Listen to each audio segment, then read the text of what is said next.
Welcome to The Explainer. So today we're diving into a really profound spiritual and, honestly, political movement that's brewing within the Religious Society of Friends. You probably know them better as the Quakers. They're famous for their commitment to peace, right? But what happens when that commitment runs headfirst into a history that's, well, deeply entangled with the very violence they've always opposed? It's a story of reckoning, and it's pretty powerful. Yeah, it all boils down to this huge paradox that has, you could say, haunted the Quakers for centuries. On one side, you've got this incredible, celebrated legacy, a prophetic witness for peace, for integrity, for equality. But on the other side, there's this shadow history, a deep, profound complicity in state-sanctioned harm. It's a tough thing to reconcile. And look, this isn't just some abstract philosophical debate. We are talking about real, concrete things. Like, Quakers were the ones who pioneered the prison model of solitary confinement. It started at Eastern State Penitentiary. And then under something called Grant's peace policy, and you gotta love the irony there, Quakers were put in charge of Indian agencies and those notorious boarding schools, the ones designed for forced cultural assimilation. Okay, so how is all this historical tension actually shaping the Quaker faith today? That's what we're going to get into. Here's the plan. First, we'll look at how they're diagnosing the problem. Then, we'll dive into the pretty radical solution they've come up with. After that, we'll see how it's playing out on the ground, and we'll wrap up with the big question this all raises for their future. All right, so first up, diagnosing the problem. The folks behind this new movement are arguing that we've been looking at this all wrong. The problem isn't a bunch of separate issues, racism over here, environmental collapse over there. Nope. They're saying it's all one single fused system. And they've actually given this system a name, Christian Colonial Capitalist Violence, or for short, CCV. The idea here is that it's one fused system of oppression. Think of it like this. Religious ideology gives the moral license for colonial land theft, which then gets supercharged by a capitalist economic engine. It's all connected. So, let's break that down.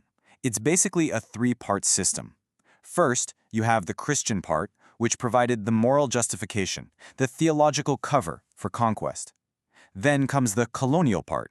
That's the actual land theft, the erasure of indigenous people's sovereignty. And finally, the capitalist part acts as the economic engine, running on all that stolen land and exploited labor. They all feed each other. Okay, so if that's the diagnosis, what's the proposed antidote? Well, it's a pretty radical expansion of a core Quaker practice, something they're famous for. They're calling it the new Conscientious Objector framework, or NewCO for short. And the logic is actually pretty straightforward. It basically asks, if it's wrong to pick up a gun and fight in a war, isn't it also wrong to cooperate with the whole system that makes those wars and all this other violence happen in the first place? It's about expanding that objection. And this is where it gets really, really cool. The framework proposes what it calls a symmetrical antidote. It's like a perfect mirror to the problem. So to counter colonial violence, the praxis is land back, which they see as fulfilling their testimony of integrity. To fight back against capitalist violence, the answer is mutual aid, which fulfills the testimony of equality. And finally, to counter state violence, the solution is abolition, which is a huge expansion of their classic peace testimony. It all fits together, right? So you might be thinking, okay, that sounds great in theory, but is this just talk? Absolutely not. We're going to look at a few groups, right in the American heartland, who are putting these ideas into practice right now. This is where we get to see what it all looks like on the ground. Let's check out the Great Plains Action Society, which is an indigenous-led group. They've created this incredible blueprint called an urban hub. They're not just tackling one piece of the puzzle. They have an urban farm, which is all about land back, food sovereignty, and using traditional ecological knowledge. They also have a mutual aid coffee shop with a pay-what-you-can model, a real anti-capitalist approach. And they've set up a healing justice house, which is their abolitionist practice, investing in community care instead of punishment. It's the whole package in one place. Then you've got groups like Des Moines Mutual Aid. Their whole thing is built on a simple but powerful idea: solidarity, not charity. And that's a really key distinction, right? Charity can sometimes feel top-down. You have a giver and a receiver. But solidarity? That's about people working together, side by side, because they realize their struggles are connected. So what does that look like in the real world? Well, it's things like weekly food distribution for folks who are unhoused. It's running bail funds for activists who get arrested. It's providing emergency care when a crisis hits. It's not about creating a new service to replace the old ones. It's about building these horizontal networks of care that exist completely outside the usual systems.